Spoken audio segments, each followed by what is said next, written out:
ഇന്ന് ഞാൻ ഉണ്ടാക്കാൻ പോണത് എന്താണെന്ന് വെച്ച് കഴിഞ്ഞാൽ എല്ലാവരും കഴിച്ചിട്ടുണ്ടാവും, എല്ലാവർക്കും ഇഷ്ടമാണ്, ഭയങ്കര സൂത്തനിങ്ങാണ്. സംഭവം നമ്മുടെ തൈര് സാധനമാണ് കേട്ടോ. അപ്പോൾ ഇത് ഉണ്ടാക്കുക എന്ന് വെച്ചാൽ വളരെ ഈസിയാണ്, ആർക്കും ഉണ്ടാക്കാം. എത്ര പെട്ടെന്ന് ഉണ്ടാക്കി വിശപ്പൊക്കെ മാറ്റാൻ പറ്റുന്നൊരു ഫുഡ്. അപ്പോൾ അതിന് വേണ്ടിയിട്ട് ആദ്യം ഒരു കുക്കറിലേക്ക് കുറച്ച് പച്ചരി എടുത്ത് വേവിക്കാം, ആവശ്യത്തിനുള്ള പച്ചരി എടുത്ത് വേവിക്കാം. കുക്കറിൽ അത് വെന്ത് കഴിയുമ്പോൾ കൂടുതൽ വെള്ളം ഉണ്ടെങ്കിൽ അതൊന്ന് ഊറ്റി കളയുക. ഊറ്റി കളഞ്ഞിട്ട് ആ ചോറ് നന്നായിട്ടൊന്ന് ഉടച്ചെടുക്കുക. അതിനുശേഷം അതിലേക്ക് ഒരു കപ്പ് തൈര് ഒഴിക്കുക. അധികം പുളിയില്ലാത്ത തൈരായിരിക്കും നല്ലത്. അതിലേക്ക് ഉപ്പും ഒരു ടീസ്പൂൺ ബട്ടറും കൂടി ചേർക്കുക. അത് കഴിഞ്ഞ് കടുക് താളിച്ച് ചേർത്ത് കഴിഞ്ഞാൽ തൈര് സാധനം റെഡി ആയിട്ടുണ്ട്. വെളിച്ചെണ്ണ ഒഴിക്കുക. അതിലേക്ക് ഒരു സ്പൂൺ ഇഞ്ചി കുത്തിയരിഞ്ഞത്, ഉഴുന്നുപരിപ്പ്, കടലപ്പരിപ്പ്, ചെറിയ ഉള്ളി, വറ്റൽമുളക്, കറിവേപ്പില ഇതെല്ലാം കൂടി ചേർത്ത് മൂപ്പിക്കുക.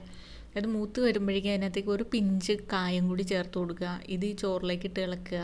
സംഭവം റെഡി ആയിട്ടുണ്ട്. തൈര് സാധനം റെഡി. പറഞ്ഞു വരുമ്പോൾ 2 മിനിറ്റ് കൊണ്ട് സാധനം റെഡി ആയിട്ടുണ്ട്. പക്ഷെ ഉണ്ടാക്കാൻ ഒരു 10 മിനിറ്റും മതി.